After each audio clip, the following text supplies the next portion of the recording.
Assalamu ala nabiyyina Muhammadin wa ala alihi wa sahbihi ajma'in. Asyhadu an la ilaha illallah wahdahu la syarika lah wa asyhadu anna Muhammadan abduhu wa rasuluh. Allahumma la ilma lana illa ma 'allamtana innaka antal alimul hakim. Amma ba'd.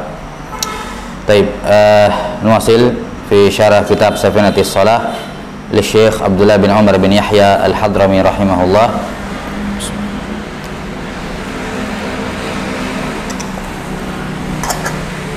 Terakhir pada waktu-waktu sholat selesai ya. Iya. Saya lupa ada kayaknya pembahasan terakhir yang saya belum sebutkan berkenaan dengan waktu-waktu sholat. Apa ya?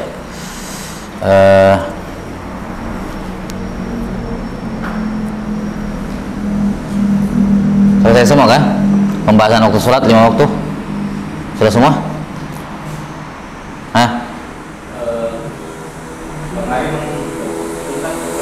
Sudah semua ya? Aurat? Oh ya, dia di syarat yang keempat ya? Oh iya, benar, aurat ya, selesai. Oh, taib, selesai.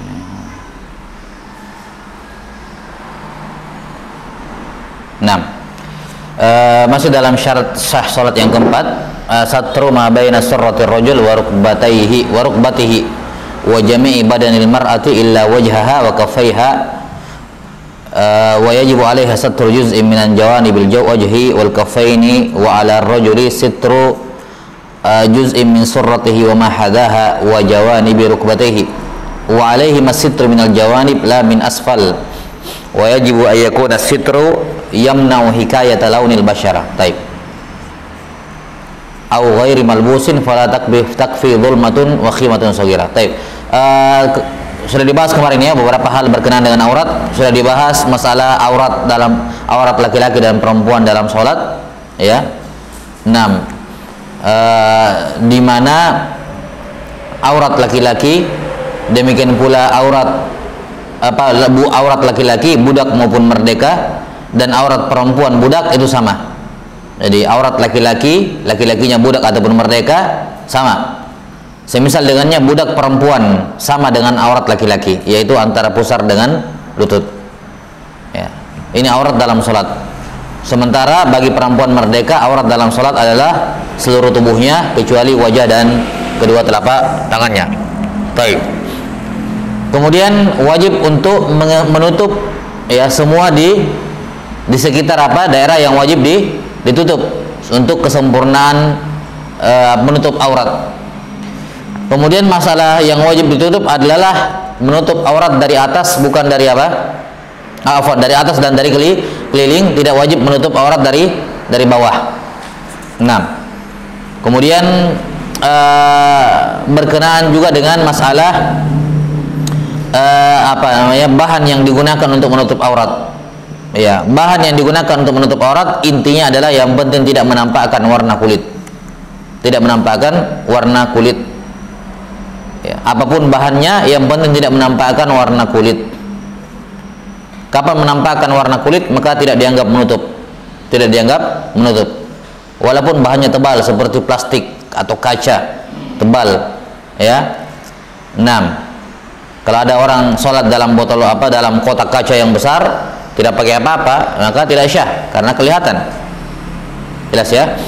Dan harus pakaian ya atau sesuatu, baik sesuatu itu dipakai maupun tidak. Ya. Nah ini. Baik pakaian itu wa yakuna malbusan, baik itu dipakai di tubuh ataukah tidak dipakai.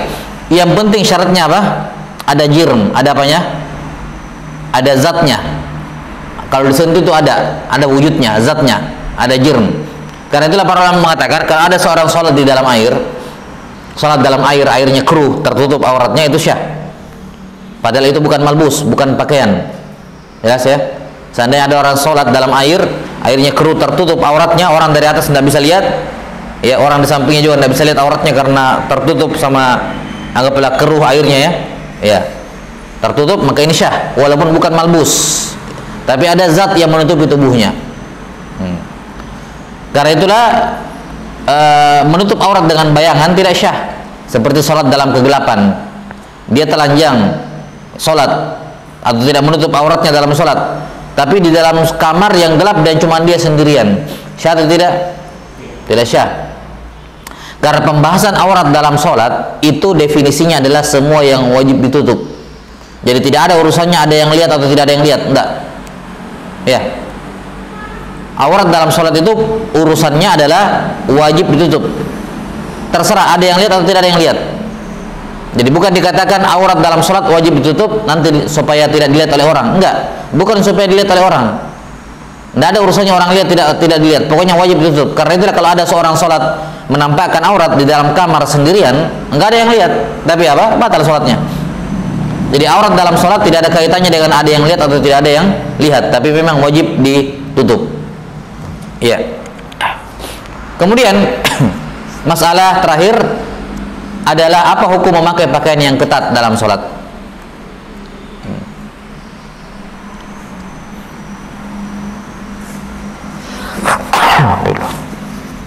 Jadi menutup warna kulit, ya, tapi ketat. Misalnya pakai levis yang ketat atau sholat pakai legging, ya, misalnya kan.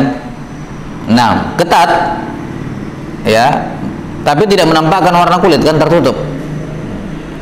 Nah, apa hukum memakai pakaian yang ketat dalam sholat? Kata para fuqaha, bagi laki-laki hukumnya khilaful aula. Bagi laki-laki hukumnya khilaful aula, sementara bagi perempuan hukumnya makruh. Tapi sholatnya syah. Sholatnya syah. Jelas ya? Bagi laki-laki khilaful aula dan bagi perempuan makruh. Karena itulah kalau ada seorang habis berendam di laut misalnya, kemudian langsung sholat dengan pakaiannya ketika itu ketat atau tidak? Tentunya ketat karena melekat pada tubuhnya, ya. Atau dia sholat pakai pakaian renang memang yang ketat itu, ya sholatnya syah. Sholatnya syah. Bagi laki-laki makruh, khilaful aula, bagi perempuan makruh. Nah, karena itulah yang penting diperhatikan. Bagi perempuan terkadang pakai kaos kaki ketat atau tidak? Ketat. Sudah sampai sini? Ya. Kalau misalnya seorang sholat, perempuan sholat, dia cuma pakai gamis misalnya. Gamis kan paling banter sampai mata kaki, nutup. Kaos kakinya kelihatan. Maka yang seperti ini makruh sholatnya. Kenapa? Karena kaos kaki itu ketat. Sudah sampai sini? Ketat, menampakkan lekuk tubuh. Ya.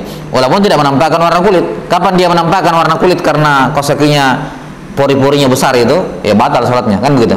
Tapi anggaplah ketat, pori-porinya ketat kaos kaki itu, dia pakai, maka ini hukumnya makruh.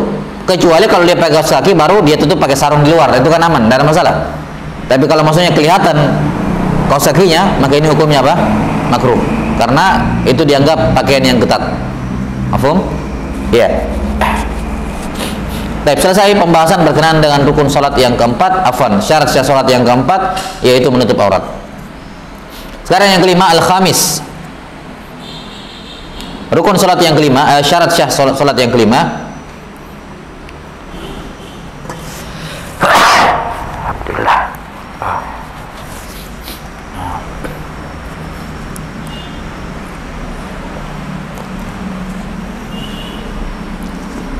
Istiqbalul qiblati bis sadri fil qiyami wal qu'udi wal mankibaini wa mu'dhamil badani fi ghairihima illa idza ishtadda al khawfu al mubahu wa lam yumkinhu al istiqbalu fayusalli kaifa amkanahu wa la i'adata alaih.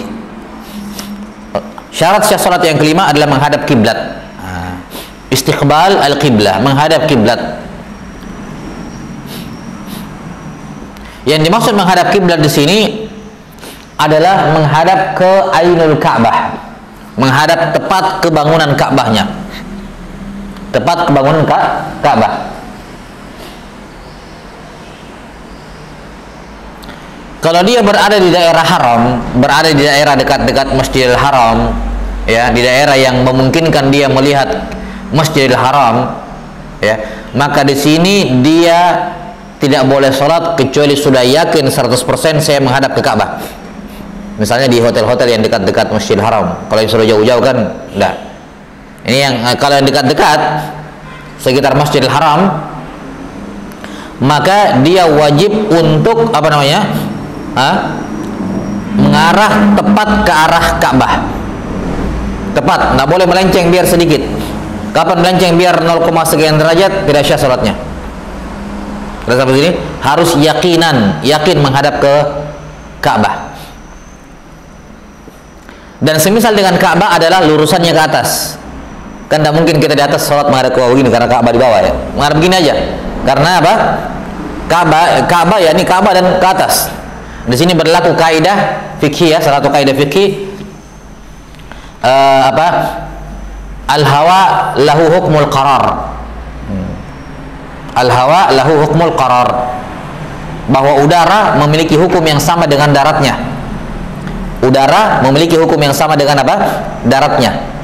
Didaratkan Ka'bah di sini, maka udaranya ke atas itu hukumnya Ka'bah semua. Jelas?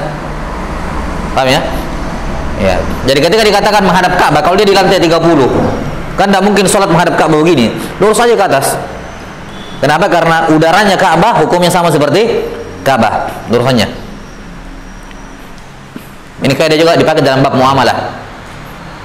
Bahwa al-hawa laha hukmul qarar, lahu hukmul qarar. Udara memiliki hukum daratannya. Kalau saya beli tanah untuk saya bangun rumah, maka yang saya miliki bukan cuma tanahnya, tapi ke atasnya sama ke bawahnya. Iya. Karena itu kalau di tanah saya dapati misalnya harta karun, itu punya saya, bukan punya orang sebelumnya. Karena saya sudah beli tanahnya. Ini tanahnya dan semua di bawahnya itu milik saya. Demikian pula kalau saya bangun rumah biar berapa lantai ke atas itu hak saya. Karena saya beli tanahnya, saya beli juga udaranya atasnya. Kita sampai sini. Nah, udah ya. Jadi yang dimaksud dengan menghadap kiblat adalah kalau dia melihat pas Ka'bah, melihat Ka'bahnya, maka dia wajib 100% yakin menghadap Ka'bah. Jelas? Atau udaranya. Tapi kalau dia jauh dari Ka'bah, maka cukup zon, dugaan besar. Kalau dia jauh dari Ka'bah, dia tidak bisa melihat Ka'bah, tidak bisa melihat Masjidil Haram, maka cukup zon, dugaan besar. Dugaan besar menghadap apa? Ka'bah. Di zaman sekarang kita kalau pakai dugaan besar ya, alhamdulillah sekarang sudah ada kompas kiblat ya. Ya. Kompas kiblat kita pakai itu. Di aplikasi kan sudah ada kompas kiblat. Nah, tidak syah kalau seorang hanya menghadap ke arahnya, tidak syah. Misalnya dibilang kita di Indonesia, ya, oke, sekarang kita mau sholat di tempat yang kita nggak tahu, kita baru di situ nggak tahu kiblatnya di mana, di hutan misalnya atau di pantai kita nggak tahu, mana kiblat? Dibilang gampang, kita kan di Indonesia, apa namanya, Ka'bah kan di mana? Di barat. Sudah kita menghadap ke barat saja. Oh, nggak bisa seperti itu, nggak boleh. Jelas? Kalau dia sekedar menghadap ke barat tapi melenceng dari Ka'bah tidak syah salatnya. Walaupun dia menghadap ke barat. Jelas sampai sini? Nah, maka tidak cukup hanya menghadap ke arah Ka'bah. Tidak cukup, yakni arah barat maksudnya dari kita Indonesia, tidak cukup. Tapi harus menghadap ke bangunan Ka'bah. Kalau dia jauh dari Ka'bah, dugaan besar, dia harus pakai dugaan besar, dia harus berijtihad. Jelas sampai sini? Dia harus apa? Berijtihad. Di mana Ka'bah ini? Berijtihad. Kapan dia tidak berijtihad, langsung sholat ke arah mana saja tidak syah sholatnya. Ya, tidak syah sholatnya. Jelas sampai sini? Jadi harus berijtihad dulu. Setelah itu tentukan, oh ini menurut saya sekian ke arah sekian nih. Barat mungkin tidak tepat ke barat tapi sekian derajat misalnya. Nah, intinya adalah dia berijtihad. Baik. Sekarang ketika kita sholat, yang mana yang wajib menghadap Ka'bah? Kata beliau, bisadri fil qiyami wal qu'udi wabil mankibain wa mu'dhamil badan fi ghairihima. Baik. Kata beliau, yang wajib menghadap kiblat adalah dada ketika berdiri dan ketika duduk. Ketika berdiri dalam sholat, berapa kali orang berdiri dalam sholat? Dua kali. Berdiri sama i'tidal di satu rakaat maksudnya. Di tiap rakaat cuma 2 kali. Berdiri sama tidak baca, berdiri di awal dan i'tidal.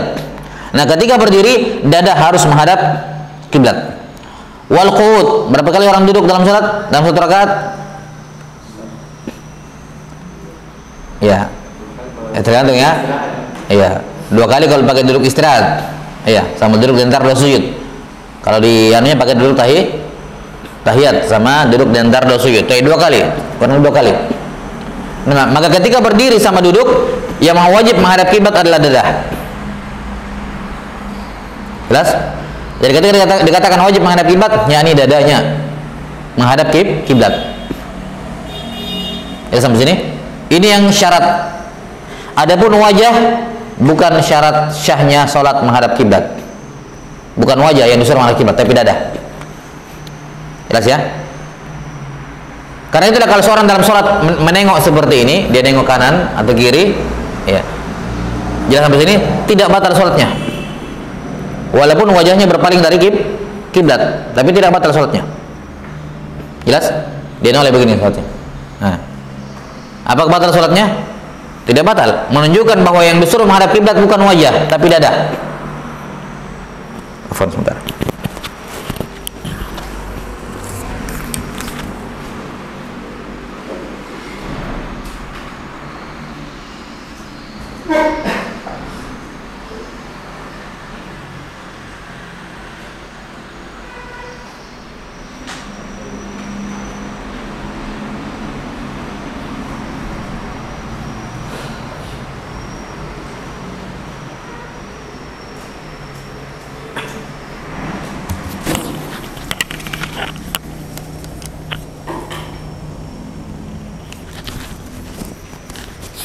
Ya, walaupun tentunya menoleh dalam sholat kalau tidak ada kebutuhan hukumnya makruh.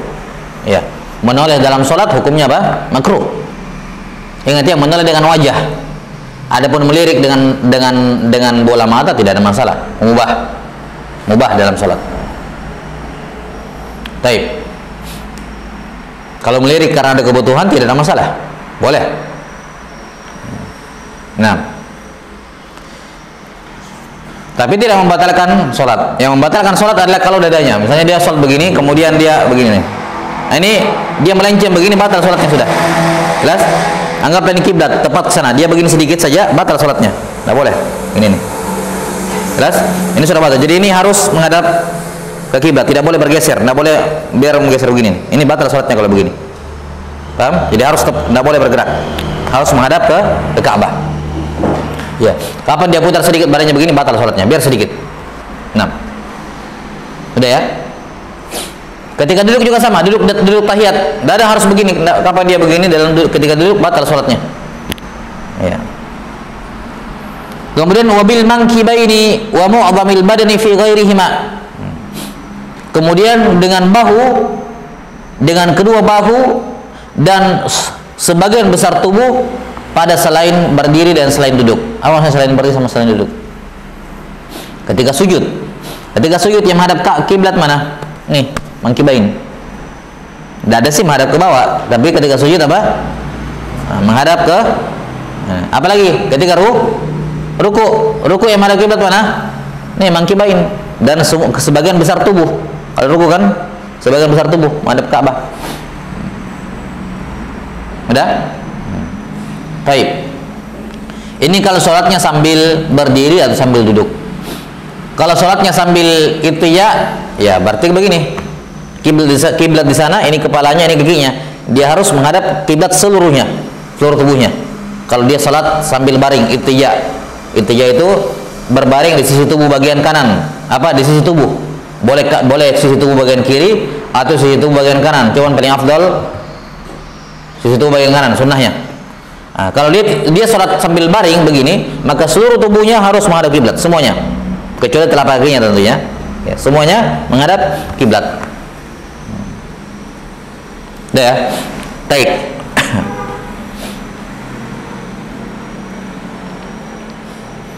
Kalau dia tertidur terlentang, menghadap ke langit-langit, ya, menghadap ke langit-langit, maka yang wajib menghadap kiblat adalah telapak kakinya dengan wajahnya. Dia harus angkat. Jadi kalau dia misalnya anggaplah begini ya, ini kakinya, ini kepalanya menghadap kiblat, tidur di atas tempat tidur, maka ini kepalanya harus terangkat begini, dia harus menghadap kiblat, sama telapak kakinya menghadap kiblat. Ya, telapak kaki dan apa? Wajah, bukan dada. Dada kan menghadap ke atas karena dia tidur terlentang, tapi wajahnya harus menghadap kiblat. Baik. Kata beliau rahimahullahu taala, illa, kecuali. Nah, ini di sini disebutkan pengecualian boleh tidak menghadap kiblat. Di sini beliau hanya menyebutkan satu keadaan, yaitu illa idza ishtaddal khauful mubah, kecuali kalau rasa takut yang ishtadda, lagi keadaannya genting, ketakutan yang luar biasa, di mana ketakutannya ini lahir dari perkara yang mubah. Ya, lahir dari perkara yang mubah. Yang dimaksud dengan mubah di sini ghairu ma'siyah, bukan maksiat, walaupun makruh.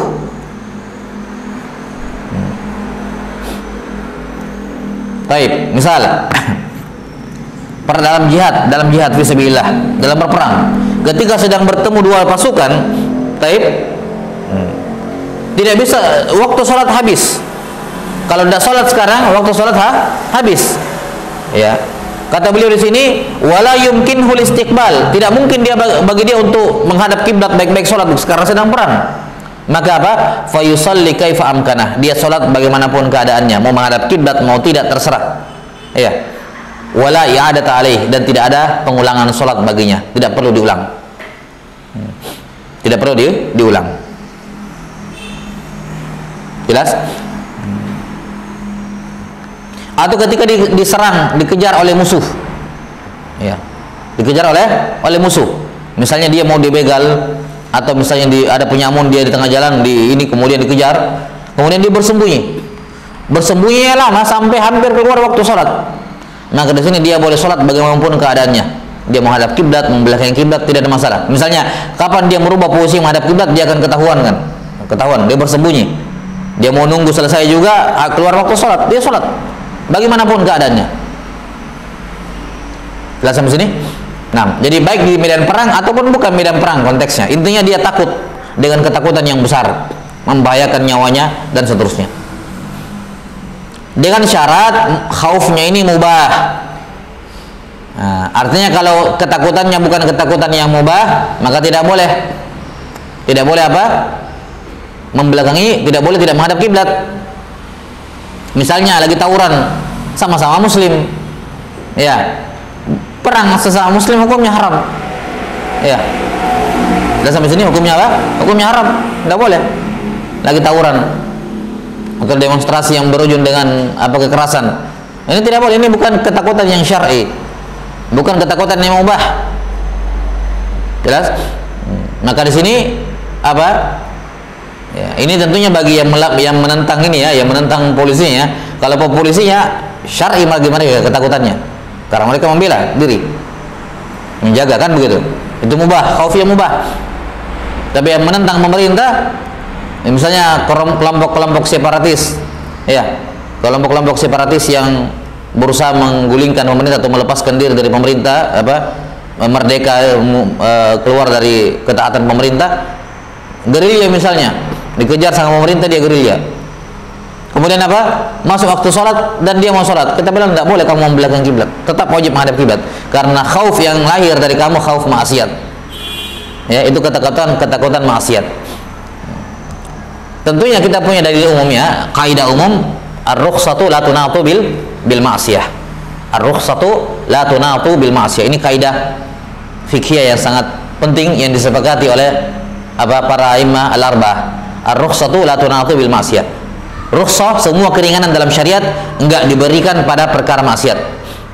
Ya, semua keringanan dalam syariat tidak berlaku bagi pelaku maksiat. Nah, baik, ini apa namanya? Berkenaan dengan pengecualian boleh tidak menghadap kiblat. Ada pengecualian yang kedua, yaitu ketika sedang sedang safar, sholat sunnah dan sedang safar. Jadi tidak boleh sholat wajib, tapi sholat sunnah dan dia sedang safar. Udah ya? Ini akan dibahas di tempat lain. Nah. Jadi kalau misalnya di pesawat tidak perlu penelitian untuk menunjukkan arah kiblat. Lihat pesawat? Kenapa? Kalau misalnya pesawat. Sholat apa? Nah? Iya, sholat apa? Sholat wajib. Sholat wajib tidak boleh kendaraan. Hanya sholat sunnah yang boleh. Kemudian kalau dia mau sholat dari pesawat karena walaupun tetap wajib sholat untuk menghormati waktu, dihormati waktu, tidak boleh habis waktu dan dia belum sholat. Dia sholat untuk menghormati waktu supaya dia tidak teranggap meninggalkan sholat. Jelas? Nah, tapi tetap dia harus mencari tahu kiblat awalnya. Dia kemana? Ya. Ala kulli hal apapun yang terjadi ketika turun dia wajib mengulangi sholat yang dikerjakan di pesawat. Yes. Jadi sholat yang dikerjakan di atas hanya untuk menghindarkan dia dari dosa. Itu namanya hormatil waktu. Sholat untuk menghormati waktu supaya dia tidak dianggap meninggalkan sholat. Karena kapan dia tidak sholat dengan alasan tidak boleh sholat wajib dari kendaraan, tidak bisa menghadap kiblat dan semacamnya, itu bukan jadi alasan. Kapan dia keluar waktu dan dia belum sholat, dia berdosa, dianggap tidak sholat. Nah, kalau untuk menghindarkan dia dari dosa, dia sholat di atas pesawat, bagaimanapun keadaannya, semaksimal mungkin dia usahakan, ya. Kemudian ketika turun dia wajib mengulangi sholatnya. Ya, karena apa? Karena itu uzur yang nadir, uzur yang jarang terjadi, sehingga wajib dia wajib dia iadah, ulang. Nah, baik. Mana dengan di kapal air yang sudah digunakan pada sama kapal air juga sama. Kan di kapal kalau misalnya kapal di pesawat, kenapa kita katakan harus dia ulang? Karena dia meninggalkan rukun berdiri, rukun sujud, tidak bisa. Yes, menghadap kiblat juga kemungkinan besar tidak bisa. Kapal juga kalaupun dia bisa berdiri, jelas. Kapal kalaupun dia bisa berdiri, kemudian ini, nah kan kita bisa lihat, misalnya sekarang kapalnya lagi mengarah ke sini, ya sementara ini lurus perjalanannya, tidak akan belok gitu ya, lurus. Kemudian diumumkan bahwa kiblatnya sekarang ketika sholat menghadap ke sini. Baik, ya sudah, selama kiblat itu tidak bergeser selama dia sholat, yakni perahunya kapalnya lurus, ya, dia bisa berdiri sempurna semua rukun-rukun sholatnya, maka tidak perlu diulang, syah sholatnya. Jelas? Syah sholatnya. Kenapa dia tidak meninggalkan rukun dan tidak meninggalkan syarat? Kecuali misalnya pas di tengah-tengah kapalnya berubah haluan, berarti dia melenceng dari kiblat. Jelas sampai sini? Dalam keadaan seperti ini dia harus mengulang nanti sholatnya. Kecuali kalau mereka merubah juga posisi sholat ketika di atas. Misalnya ada informasi kita belok sekian, maka kiblatnya sekarang berubah, bergeser. Akhirnya mereka bergeser semua. Ya, itu tidak ada masalah. Jelas? Baik. Tapi kalau tidak, maka wajib diulangi semua sholat. Wajib diulangi sholatnya. Sudah. As-sadis, syarat syah sholat yang keenam, ayyakuna musalliya, ayyakuna al-musalli musliman. Orang yang sholat harus muslim. Kapan di tengah-tengah sholat dia memikirkan dan meyakini sesuatu hal yang membuat pembatal Islam, dia meyakini misalnya keyakinan kafir, sementara dia sholat tiba-tiba terlintas setan masukkan dalam pikirannya keyakinan kafir, ya, kemudian dia yakini, iya saya yakini, batal sholatnya karena dia murtad. Sudah sampai sini? Dia murtad di tengah-tengah sholat. Baik, maka tidak syah sholatnya kafir asli, yang asalnya sudah kafir, dan kafir murtad. Baik. Bedanya, kalau kafir asli kapan masuk Islam tidak wajib mengqada sholat yang dia kerjakan, yang dia tinggalkan ketika dia kafir. Kalau dia mu'allaf, ya, tidak wajib mengqada semua sholat yang ditinggalkan ketika dia kafir. Takhfifan lahum, untuk meringankan beban mereka, memberikan keringanan kepada mereka dan memotivasi mereka masuk Islam. Adapun kafir murtad, maka dia wajib mengqada semua sholat yang ditinggalkan ketika dia murtad. Kafir murtad wajib mengqada semua sholat yang ditinggalkan ketika murtad. Baik. As-sabi, syarat syah sholat yang ketujuh, an yakuna aqila, harus berakal.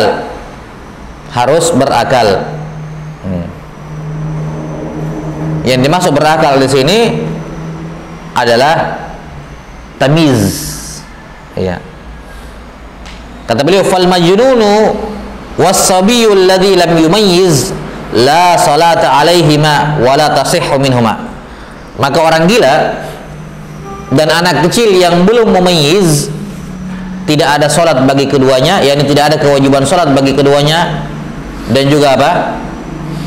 Ya, dan juga tidak ada, dan juga tidak syah. Orang gila salat tidak syah, tidak wajib salat dan tidak syah. Anak kecil yang belum memayyiz, masih umur 3 tahun, ikut-ikut ke masjid, ya, dia ketika imam membaca dia diam, ikut gerakan semua, tidak syah. Ya, pembelajaran tidak masalah, ikut ke masjid, tapi salat anak kecil yang belum memayyiz tidak syah. Ya, sampai sini untuk pembelajaran tidak ada masalah, diajak ikut mengikuti gerakan-gerakan salat tentunya. Nah, kenapa orang gila dan anak kecil yang belum memayyiz tidak syah salatnya? Karena tidak syah niatnya. Ya, di antara syarat syah niat apa? Tamiz, akal. Maka semua orang yang tidak punya akal tidak syah niatnya, tidak syah salatnya. Nah, as-samin, syarat syah salat yang ke-8, antakunal mar'atu naqiyatan minal haidhi wan nifas. Perempuan harus suci dari haid dan nifas. Harus suci dari haid dan nifas. Fal haid wan nufasa la tasihhu salatuhuma wala qadaa'a alaihima. Perempuan haid dan nifas tidak syah salatnya, dan juga tidak wajib mengkodok, bahkan tidak disunnahkan mengkodok. Kalau dikatakan tidak wajib, mungkin ada pertanyaan, sunnah enggak? Kita bilang tidak sunnah mengkodok. Perempuan haid dan nifas salat berdosa. Ya, perempuan haid nifas sengaja tahu salat berdosa. Ya. Kecuali kalau dia tidak tahu bahwa dia haid, dia salat, setelah salat baru dia tahu ternyata haid, misalnya. Taib. Atau dia kira haid, ternyata apa? Misalnya apa? Dia kira istihadah, tetap dia salat, padahal apa? Haid misalnya. Dia tidak tahu. Tapi kapan dia tahu dia haid atau dia nifas, salat batal salatnya dan dia berdosa. Jelas? Maka tidak ada salat ketika haid dan nifas, dan juga tidak ada syariat qada baginya, tidak diwajibkan, tidak juga disunnahkan. Qadanya pun berdosa, tidak boleh dia mengqada salat. 6. Jelas ya? Nah, sekarang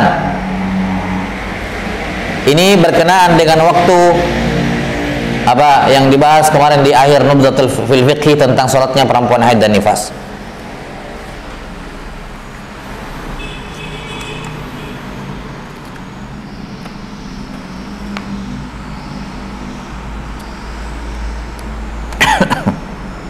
Kata beliau rahimahullahu taala, fa in dakhala al-waqtu wa hiya tahirah fa dhara 'alayha al-haid wan nifas ba'da an madha ma yas'u wajibatu tilka salati wajaba 'alayha qada'uha.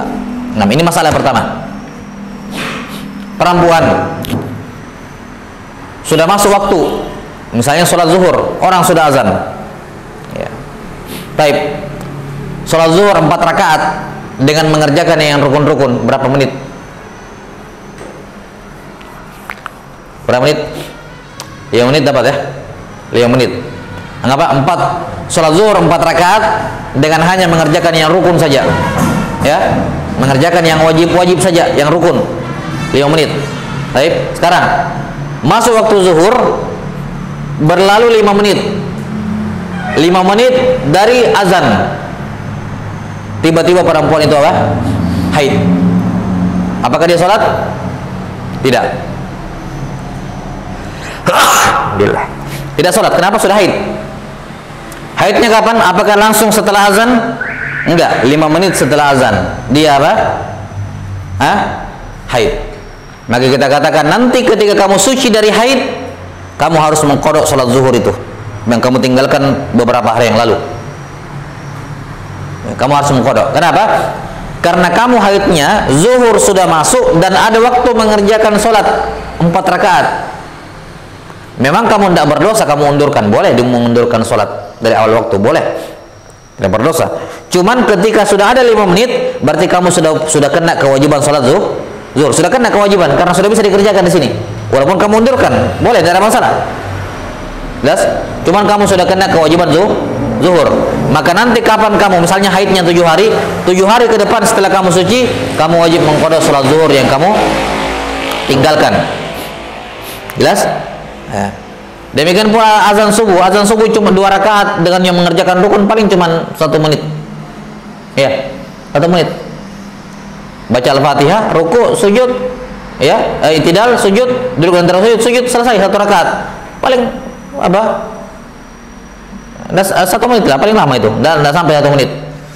Azan subuh lewat 1 menit, haid atau melahirkan nifas kan, maka apa? Dia wajib nanti kapan suci dari nifas, berapa puluh hari ke depan misalnya suci dari nifas, maka dia wajib mengqadha sholat subuh yang ditinggalkan. Jelas? Sebelum dia melahirkan. Paham? Kata beliau rahimahullah, kita lihat kalimat beliau, fa in dakhala al-waqtu. Kalau waktu sudah masuk, yakni waktu salat, wa hiya tahira, dan dia masih suci. Belum haid, belum nifas. Fa tara alaihi al-haid wan nifas. Kemudian tiba-tiba dia haid dan nifas. Ba'da ammadha ma yas'u wajibatu tilka shalah. Setelah berlalu waktu yang cukup untuk mengerjakan wajib salat itu, yakni rukun-rukunnya. Wajib alaiha qada'uha, maka dia wajib mengqada'nya. Jelas? Dia wajib mengqada' salat yang ditinggalkan itu dengan syarat kalau sudah masuk waktu plus sudah berlalu waktu yang dibutuhkan untuk mengerjakan salat itu dengan cara yang paling ringkas, yakni mengerjakan yang wajib-wajib. Kalau misalnya masuk waktu asar baru 2 menit, ya, baru 2 menit sudah apa? Sudah haid, maka di sini dia tidak wajib mengqadha salat asarnya, tidak wajib. Kenapa? Karena masuk asar baru 2 menit. 2 menit ini tidak cukup mengerjakan apa? Salat asar. Ya, dengan cara yang paling ringkas, tidak cukup. Maka ketika masuk 2 menit salat asar, dia haid, dia nifas, kapan dia suci nanti, maka tidak ada kewajiban mengqadha. Jelas? Tidak ada kewajiban mengqadha. Nah, ini kalau dia tiba-tiba kedatangan haid. Sekarang bagaimana kalau haidnya berhenti? Jadi sebaliknya, dia tadi kan suci, tiba-tiba haid. Sekarang haid, tiba-tiba suci, selesai. Nah, bagaimana hukum sholatnya? Kata beliau, wa in inqafa al-haid wan nifasu wa lam ya'ud fa in kana fi waqti subhi aw adh-dhuhri aw al-maghribi walau baqiya minhu qadru ma yas'u Allahu akbar wajib qada'u dzalikal fardu. Wa in kana fi waqtil asri wal isya walau baqiya minhu qadru ma yas'u Allahu akbar wajib qada'u dzalikal fardu qada'u dzalikal fardi walladzi qablahu wa huwa adh-dhuhru awil maghrib. Baik. Sekarang ada perempuan haid. Jelas? Ada perempuan haid. Kemudian dia suci. Nah, kita lihat sucinya di mana? Oh, saya suci di waktu zuhur. Ya sudah, kerjakan salat zuhur. Suci di waktu asar, kerjakan salat asar. Suci di waktu maghrib, kerjakan salat maghrib. Suci waktu subuh, kerjakan waktu salat subuh. Nah, itu tidak ada masalah kalau waktunya lapang. Sekarang kalau di penghujung waktu subuh, sedikit lagi sudah mau keluar subuh, kata beliau rahimahullah, seperti mengucapkan kalimat Allahu Akbar. Iya, Allahu Akbar itu cuma sepersekian detik ya, 0,0 sekian detik, nggak sampai juga 1 detik ya, Allahu Akbar. Nah, 1 detik pun nggak sampai. Anggaplah setengah detik ya. Karena Allah Akbar cepat, sampai 1 detik ucapan Allah Akbar. Ya. Baik. Intinya kapan dia sudah di penghujung subuh, ya, 1 menit menjelang subuh habis, dia suci dari haid. Maka di sini dia wajib sholat subuh, walaupun dia butuh mandi, ya, sampai menyeberang ke pagi hari, sudah terbit matahari, habis subuh, maka dia tetap wajib sholat subuh. Kenapa? Karena dia mendapati waktu subuh walaupun seperti ucapan Allahu Akbar.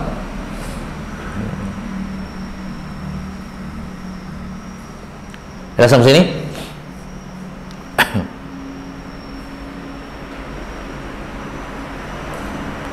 Demikian pula kalau dia sholat misalnya maghrib. Sholat maghrib, sudah di penghujung sholat maghrib, kurang 1 menit maghrib masuk, maghrib habis, kurang 1 menit maghrib habis, dia suci dari nifas. Maka di sini dia wajib sholat maghrib, walaupun dia nanti maghribnya di sholat isya karena dia butuh mandi dan seterusnya, tidak ada masalah.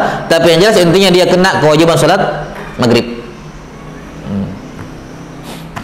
Baik. Nah sekarang kalau dia selesai dari haid dan nifas, di sholat yang bisa dijamak takhir, yang bisa dijamak takhir, maka di sini dia wajib mengerjakan 2 sholat. Iya. Misalnya yang bisa dijamak takhir kan zuhur dengan asar. Waktu zuhur dia masih haid, habis waktu zuhur. Waktu asar dia masih haid, di penghujung sholat asar 1 menit menjelang maghrib suci dari haid. Maka di sini kita katakan dia wajib sholat asar, ya wajib. Kita katakan sholat zuhur juga iya wajib, jamak takhir. Kenapa? Karena dalam waktu uzur, dalam waktu darurat, zuhur itu masih ada waktunya di asar. Ya, dalam waktu darurat zuhur masih ada waktunya di mana? Di asar. Contohnya dalilnya adalah kasus jamak takhir. Kenapa zuhur bisa dimundurkan ke asar? Karena hakikatnya secara darurat zuhur masih ada waktunya di asar. Bagian darurat. Atau waktu uzur, ya, waktu uzur. Ada uzur baginya. Nah.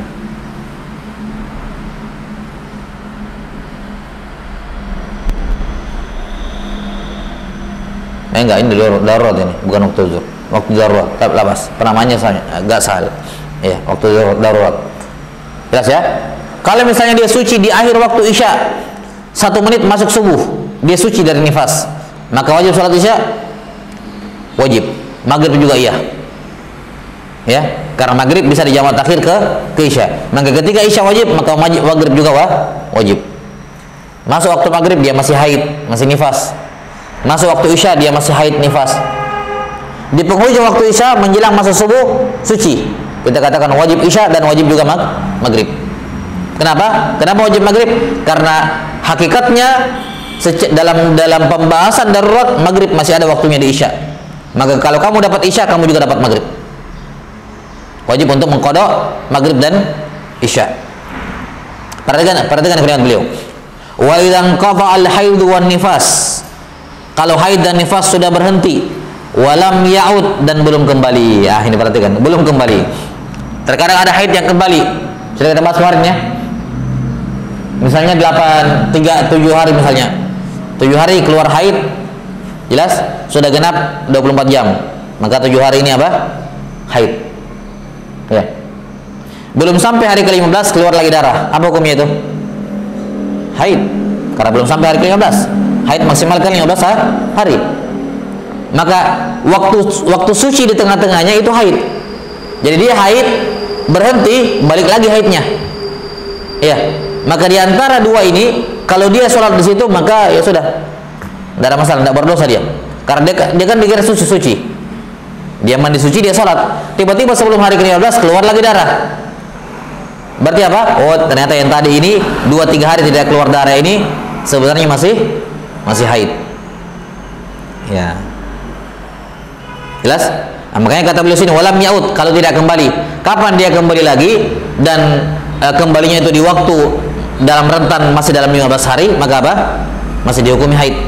Tapi kalau kembalinya darah haid sudah di luar 15 hari, itu bukan haid. Itu darah apa? Istihadah. Sekarang kata beliau, kalau haid dan nifas terputus walam yaud dan tidak kembali. Seorang perempuan setelah melahirkan keluar darah nifas. 20 hari keluar darah nifas berhenti. Tidak keluar lagi darah nifas. Dia mandi kemudian sholat. Di hari ke-40 keluar lagi darah. Apa hukumnya? Nifas. Karena nifas maksimal berapa hari? 60 hari. Ya. Nifas maksimal 60 hari. Maka selama belum 60 hari keluar darah masih nifas. Maka masa tidak keluar darah di antara dua nifas dihukum ini nifas. Jelas? Kata beliau kalau darah haid dan nifas terputus dan tidak kembali lagi. Perhatikan kalimat tidak kembali lagi. Kapan dia kembali lagi? Berarti apa? Ya tetap haid. Dengan syarat kembalinya di waktu yang masih memungkinkan dia haid atau nifas.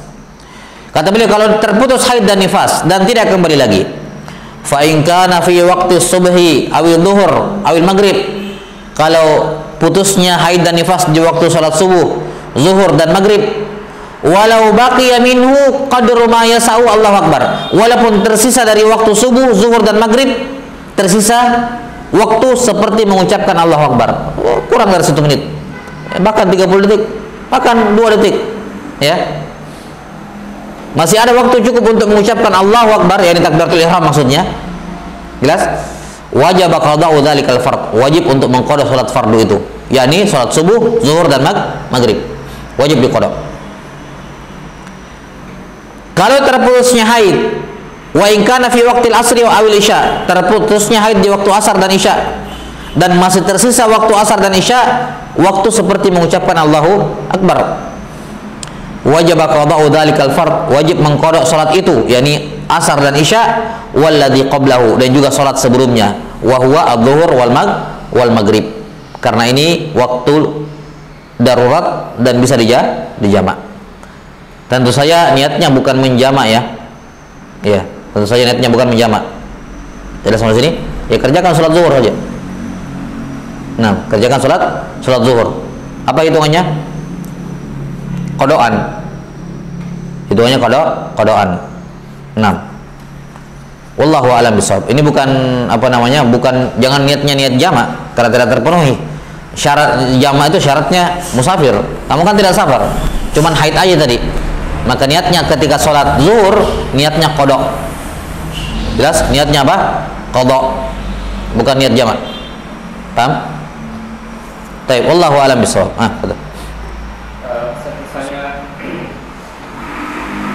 sudah kena kewajiban untuk foto waktu subuh, sudah kena kewajiban sebelum masuk subuh, dan kewajiban untuk sholat foto isya sama maghrib, kemudian masuk sholat subuh, yang mana dia yang kerjakan istri.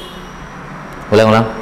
Misalnya masih ada waktu untuk mengucapkan Allahu Akbar, kemudian berarti kan dia suci saat itu. Jadi dia kena kewajiban untuk foto isya dan maghrib. Kemudian setelah itu beberapa detik kemudian azan, masuk subuh. Jadi yang mana dikerjakan saat sholat subuhnya itu kemudian difoto. Oh, enggak. Nggak salah. Dia maghrib isya dulu baru subuh. Selama subuhnya panjang. Ya, subuhnya kan panjang. Kalau dia mau mengejar juga waktu ikhtiar dari subuh dulu baru qada, enggak masalah. Karena ini juga uzurnya kan juga darurat, jadi boleh diundurkan, kecuali kalau uzurnya tidak syar'i harus fauran di qadanya. Dalam keadaan seperti itu harus maghrib baru, ya misalnya ada orang nih tidak sholat maghrib, tidak sholat isya, tidak ada uzur, tinggalkan sholat, subuh dia tobat, maka di sini dia wajib maghrib dulu baru isya baru subuh, tidak boleh subuh dulu. Kenapa? Karena dia meninggalkan sholat tanpa uzur. Orang meninggalkan sholat tanpa uzur, kodoknya itu harus fauron, sesegera mungkin. Ya, yang paling pertama ditinggalkan maghrib, maka maghrib dulu harus segera. baru isya, baru subuh. Tapi kalau ditinggalkan sholat karena ada uzur, maka tidak ada kewajiban faur, artinya bisa dipending. Mau waktu sholat dulu sekarang, yang di waktu sekarang baru kodoknya boleh, atau kodoknya dulu baru waktu sekarang boleh. Nah,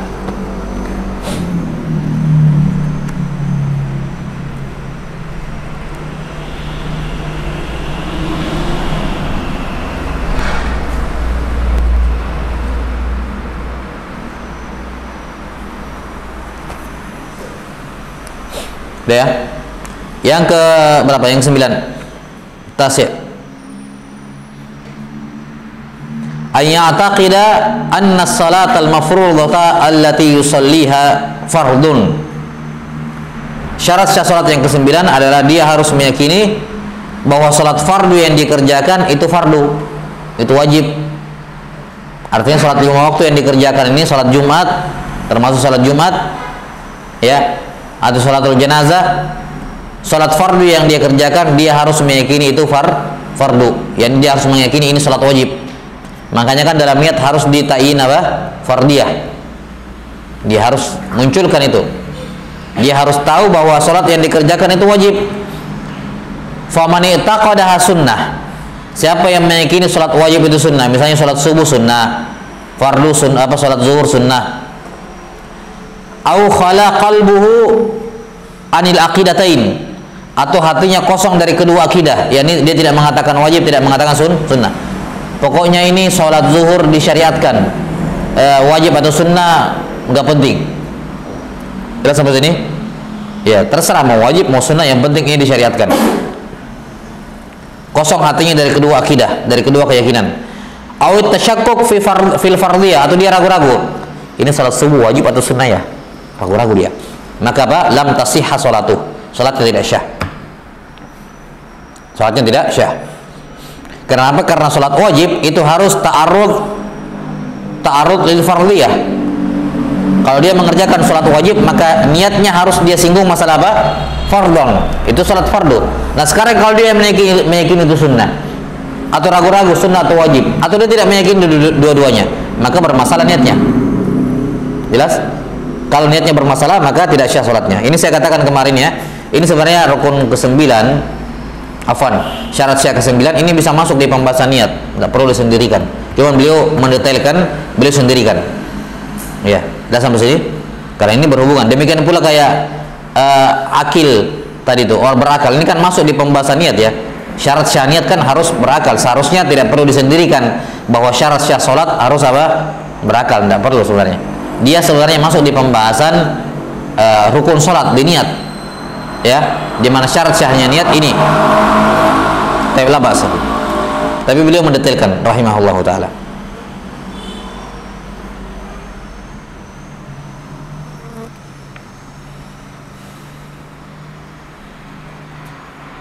Yang ke-10, 11, 12 nanti insyaallah kita jelaskan.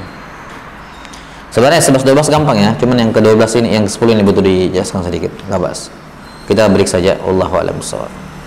Naktafi, sallallahu ala nabiyina Muhammadin wa ala alihi wa sahbihi wasallam. Subhanakallahumma wa bihamdika asyhadu an la ilaha illa anta astaghfiruka wa atubu ilaik.